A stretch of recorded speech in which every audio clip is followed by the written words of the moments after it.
Viviani protegge il suo Portogruaro con un 4-4-1-1, in difesa non c'è Cristante, infortunato al suo posto Bianchi.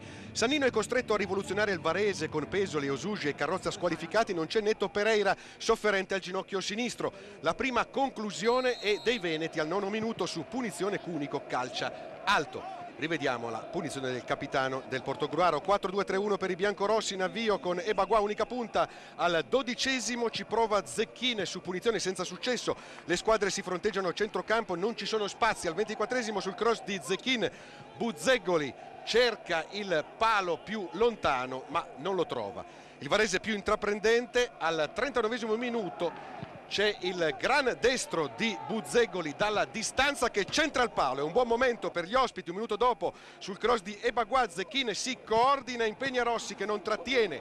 Viviani è perplesso e si va alla ripresa. Al 10° Sannino getta nella mischia Mustacchio, esce Frara. Il Varese passa al 4-4-2 con Tripoli al fianco di Ebagua. Altinier nel Portogruaro. Al 22° esce lo spento Gerardi. 27° Zecchini illumina con un perfetto lancio in profondità per Tripoli. L'uscita di Rossi avventurosa sul cross, stacca di testa Ebagua. Madaschi salva sulla linea ma l'attaccante nigeriano è rapidissimo in acrobazia. Varese in vantaggio. Secondo gol in campionato per Ebagua. Rivediamo la rovesciata vincente. I veneti provano a reagire. Al 32° il gran tiro di Schiavon è deviato in corner.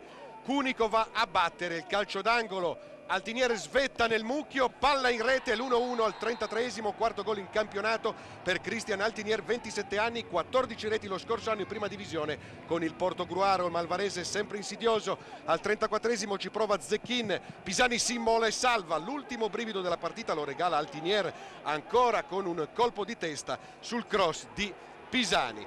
L'ingresso di Altinier ha sicuramente dato più incisività all'attacco veneto. Portogruaro convalescente dopo le 3 pesanti sconfitte consecutive, preoccupato soprattutto di non perdere. Il Varese forse avrebbe meritato la vittoria, ha creato certamente e dosato di più, ma si è distratto in difesa come accaduto con il Livorno. Gran bella rete quella di Ebagua, ma a nostro avviso il migliore in campo è Zecchine, moto perpetuo del Varese dal centrocampo in su.